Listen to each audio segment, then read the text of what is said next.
everyone, welcome to Live Interactive English. This is Karen. Hey everybody, I'm Shane. Today we're looking at day 1 of menu engineering, design that affects how you dine. And the vocabulary words are engineering. Engineering. I studied engineering because I enjoy learning how machines work. Really? No, not really. Dine. Dine. We dined at a very fancy restaurant. Wow. Not really. Establishment. Establishment. John owns this establishment. He founded it 30 years ago. Profitable. Profitable. Once the show was no longer profitable, it was canceled. Arouse. Arouse. As I continued to read, the story aroused my interest. What a good story. Yeah, so we were talking about menus and how they can be appealing to us, how that they can get our attention, make us want to spend money. More money. I think that's kind of really the point here, right? Is how can restaurants make people spend more money, buy more things, not be intimidated by the price of something. So sometimes it has more to do with what you just have, what you provide in your restaurant. It's actually on your menu. It matters too. Just simple, something as simple as the menu. Like That's they talk about the weight of a menu. It's nice. So if it's really thick and heavy. It's like thick pages. It feels like it's a good quality menu. You will think, You'll have quality meals. yeah, their food is also of high quality. That's right. If it's a very cheap menu, that you might think, wow, they don't really invest their money in their stuff, right? So it's kind of like psychology too, right? Pretty interesting. You have to understand psychology in order to design these menus, make us spend more money. Yeah, and putting the right kind of pictures in there. That's right, like juicy meat or cheese or rich chocolate. These are the things that would increase the sales of your restaurant. Right, so basically you're looking at the menu, what stands out to you, and the way it's presented is going to affect how much you want to buy things on this menu. That's really interesting. Okay, let's learn more. I like this. Menu engineering, guys. I'm hungry. Menu engineering. Design that affects how you dine. If you've dined out before, there's a good chance that your choices of food and drink were influenced by factors you weren't even aware of. Menu engineering is the practice of designing menus to influence what customers order and increase the amount they spend. In fast food joints, neighborhood cafes, and upscale restaurants alike, menu engineering employs various tricks to draw the attention of hungry patrons.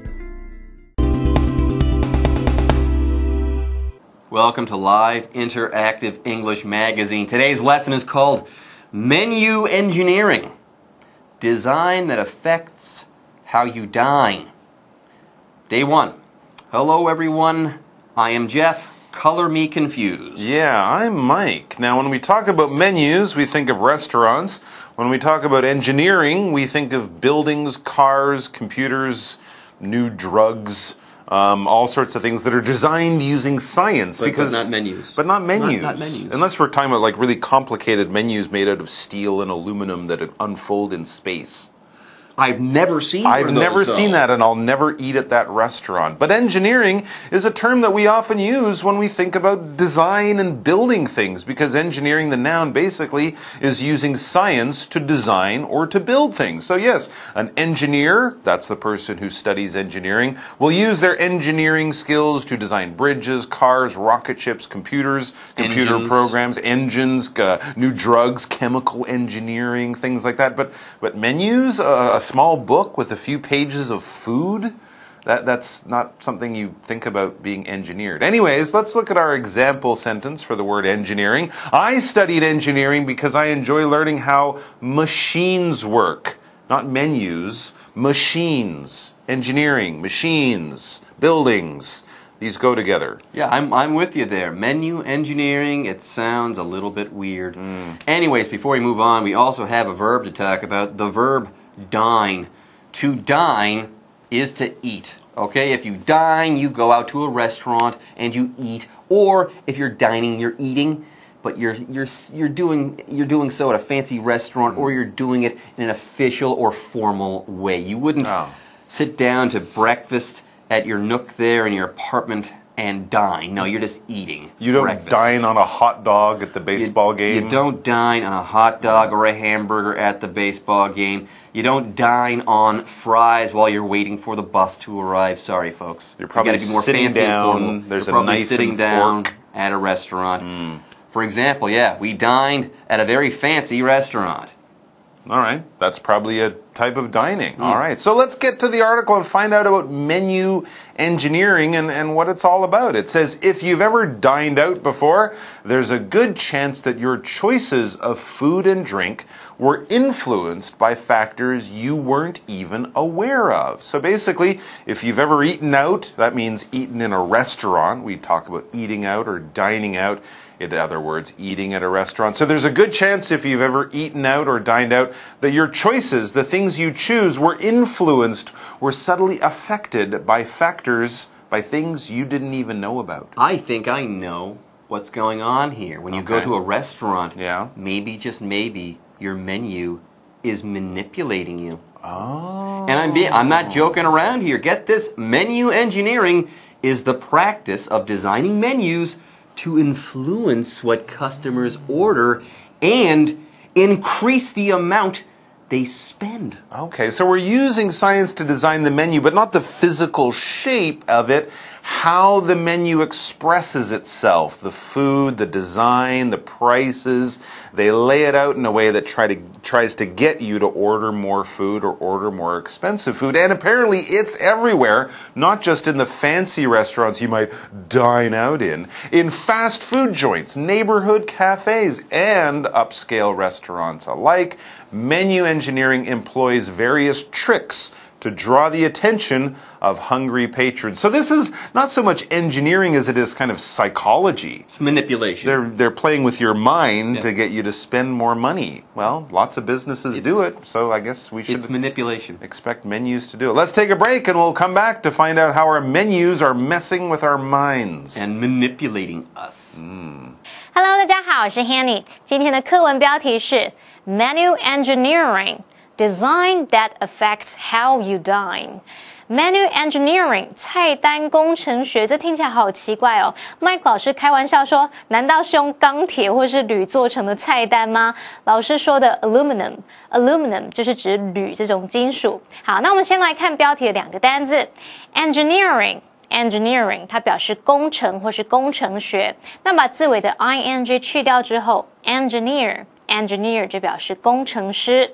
至于 dine 它是动词，表示用餐吃饭，通常是指在比较高档的餐厅用餐，你去 7-Eleven 不能用 dine 这个字。好，那么 dine out 它表示外出用餐。好，顺便补充一下 diner 则是指用餐者或者是小餐馆。其实这两天的课文呢是关于消费心理学，我们要来看看菜单里面耍了什么小心机。菜单工程呢就是设计菜单来影响顾客点餐以及增加花费的做法，不管是在速食店、附近的咖啡简餐店或者是高档的餐厅都一样，菜单工程是利用各种把戏来吸引顾客的注意。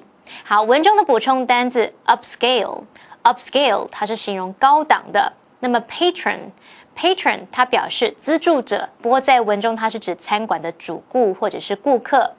那刚刚两位老师提到，当我们在决定餐点的时候，很可能会被菜单巧妙的影响着，或者是说被操纵着。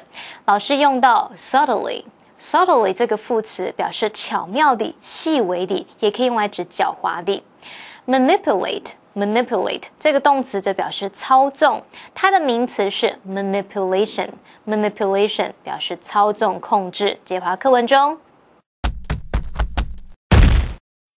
Menu engineering, design that affects how you dine. The physical design of the menu is one such influencing factor.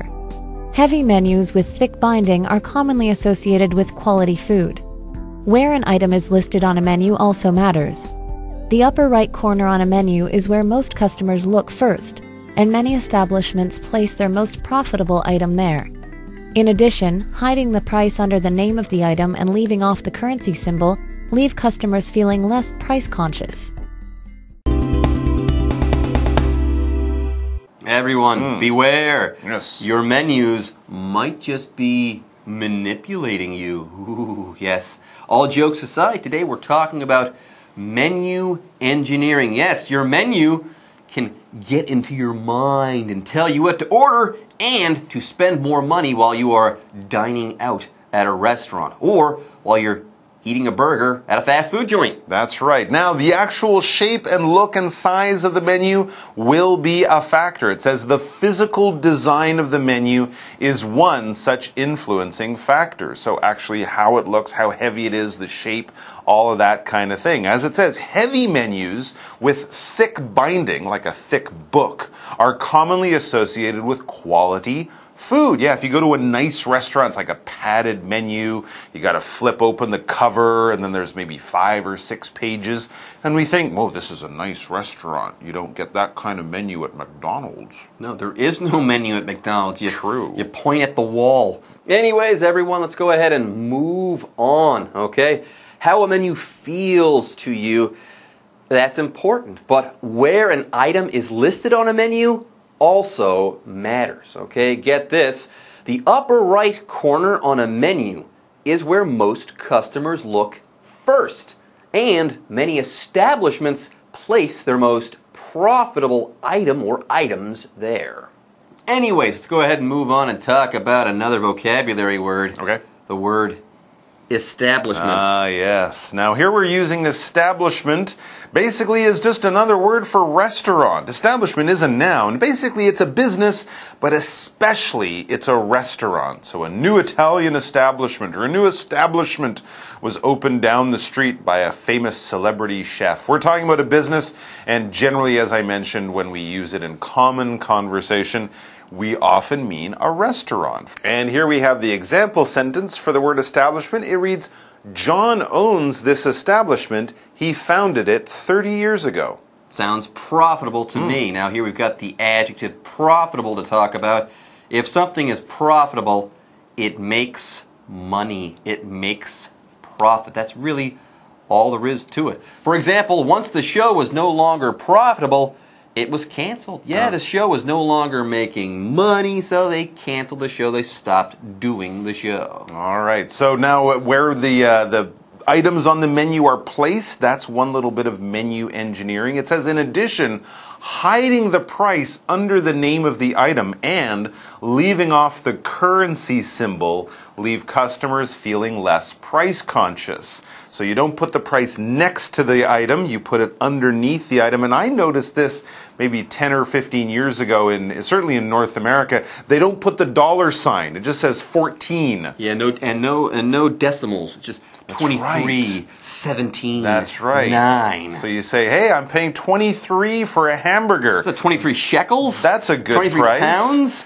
And then you $23? realize 23 it's NT dollars? What? $23 for a hamburger, and you might go, that's a little bit expensive. But when it's just a nice little 2-3, a little 23 there with no currency symbol, this, of course, currency is money, so no pound sign or euro sign or dollar sign. Leave that off, and people feel less price conscious. They're less aware or less focused on the price, so they'll order more expensive things. Pretty much. Menu engineering at work. Devious. Anyways, folks, with that, it's time for us to take a break. But don't go away. We'll be back after this. 我们现在就来一一介绍菜单的小心机。第一个就是外观设计，通常呢比较厚重的装订的菜单就会让人联想到优质的食物，而且菜单上面的品项位置也很重要哦。大多数的顾客第一眼就会先看到右上角，所以呢很多餐厅会把利润最高的品项放在那个位置。除此之外，把价格藏在品项名称的下方。还有拿掉货币符号，这些小动作都会让顾客对价钱比较不敏感。刚刚老师们提到，在北美洲有一些店家除了拿掉货币符号，他们也不会使用小数点。老师说 the decimal D-E-C-I-M-A-L decimal 就表示小数点。好，这边还有2个单字 establishment。这个字它表示机构，通常指商店啊、企业、公司等等的机构。那 Mike 老师提醒我们，在日常对话中常常会用 establishment 来指 restaurant， 也就是指餐厅。下一个单字 profitable， 它是形容词，形容有利润的、有利可图的。那其中的 profit profit 它可以当名词或动词，当名词就是利润、收益，当动词就是得益、获益或者是有益于什么什么。至于补充单字 currency 则是指货币，介华课文中。Menu engineering. Design that affects how you dine.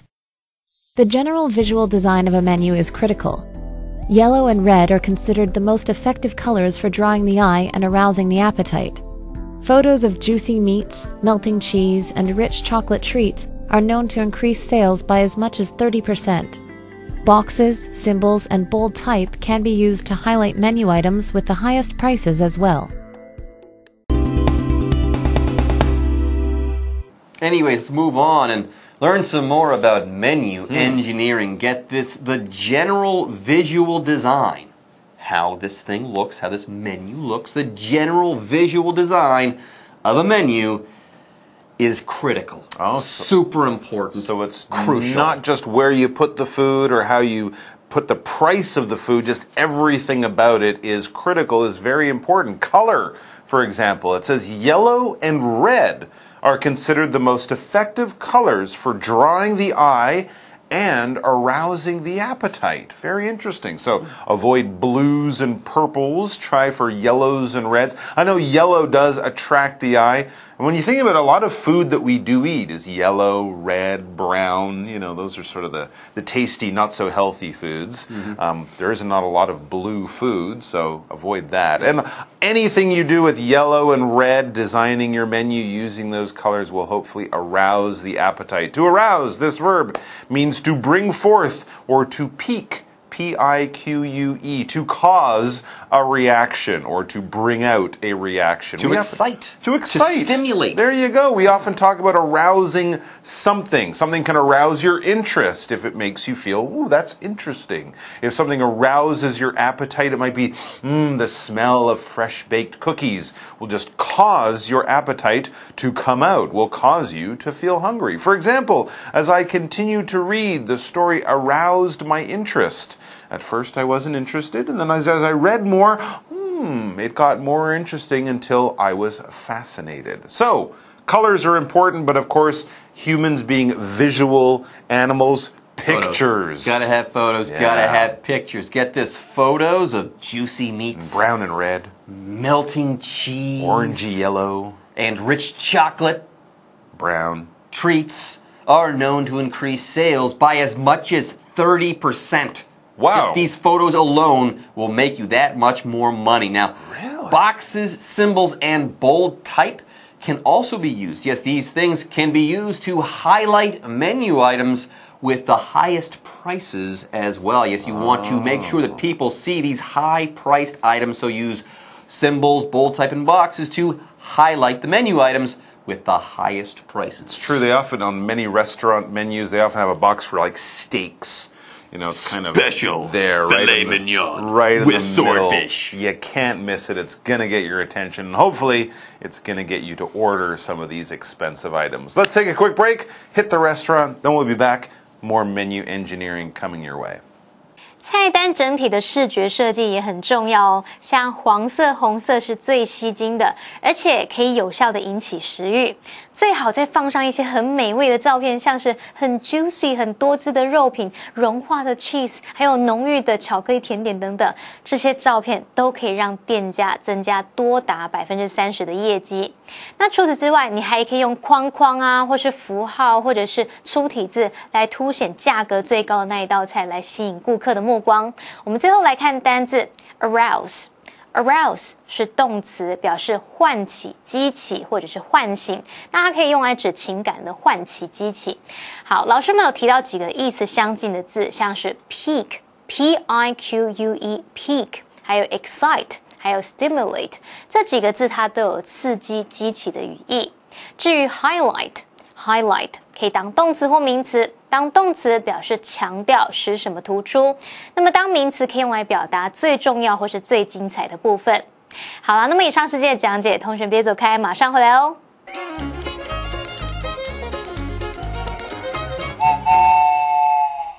大家好，我是 Hanny。在今天的课程中，我们要介绍4个文法重点。第一个是 There's a good chance， 第二个是 be aware of 加上名词或动名词，第三个是 alike 做副词的用法，第4个是 draw the attention of 加上名词。首先，我们来学习 There's a good chance 什么什么表示什么什么的机会很大，什么什么很有可能怎么样。那么其中的 chance 在这边是当名词，表示机会或是可能性。There's a good chance 之后可以接 that 子句，或者是接 of 加上名词或动名词。例如 There's a good chance that the game will be cancelled because of rain。那一场比赛很有可能因为下雨而取消。再看个例句There's a good chance of recovering those deleted files。要复原这些被删掉的档案，机会很大。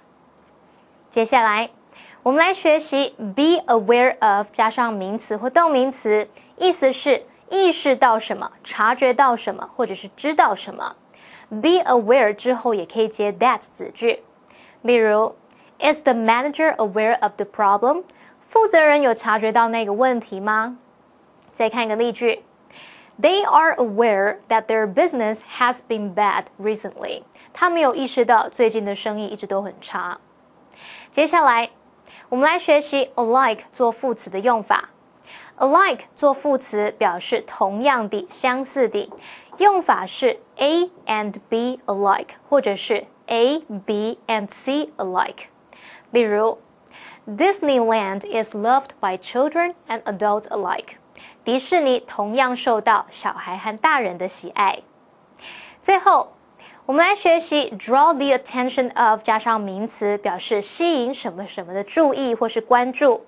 例如 A sudden loud noise drew the attention of the entire class。突然一声巨响引起全班的注意。顺便补充一个相关用法Draw somebody's eye 或者是 draw the eye 是指吸引某人的目光，吸引某人的注意力。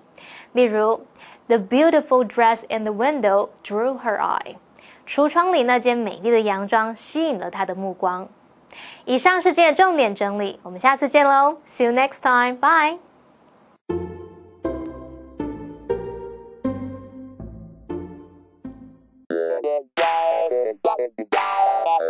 欢迎收看《就爱讲英文》，我是悠悠。你看怎么办？怎么办？我下个月要去吃喜酒，可是我的减肥计划都还不成效啊。对啊，那边还有3个月的身孕，对不对 ？OK， 你每天下班都吃盐酥鸡，那边要不要减回嘞？可是盐酥鸡超好吃，我就是没有办法忌口啊。哎呀呀，没有下定决心去做呢，就不会有任何改变。怎么办？好，我们今天来跟大家讲一下，就是这个语重心长的建议的时候。要怎么讲呢？你要说 if you 干嘛 that won't get you very far。 我们要去很远的地方啊。对 that won't get you very far 不是要带你到很远的地方哦。字面上是这样没错，但是它的意思呢，其实就是说你没有做什么事情的话呢，那是不会有任何的进展，不会有任何的改变的。好，所以呢 get someone very far 就是呢这个成果啦，或者是呢成效不彰，是好的话就是 get you very far。That won't get you very far 就是这个成果不好，成效不彰。所以我不减肥，我不节食就没办法瘦身。是啊，所以节食叫什么？节食叫做 go on a diet。Go on a diet，减重就 lose weight， 把这个重量减轻，lose weight。所以呢，我们就可以说 ，If you don't go on a diet as planned, that won't get you very far. If you don't go on a diet as planned, that won't get you very far. That won't get you very far. 你也可以说 You won't get very far. You won't get very far. 一样的意思。OK。然后如果，哎呦，你写的我都不好意思说。对我来讲，如果呢你都不要跟心爱的人告白的话呢，对，叉叉叉是永远不会知道你的心意的。对，所以呢，就是你要告白，告诫你的爱，你就要 confess your love。Confess your love to someone. 所以呢，我就会跟你说啦，真的哦 ，from the bottom of my heart, confess your love to him. After all, nothing ventured, nothing gained. confess my love to him. Yep. After all, Nothing ventured, nothing gained gained 什么意思？就是呢，你没有任何的冒险 ，nothing venture 就是冒险哦。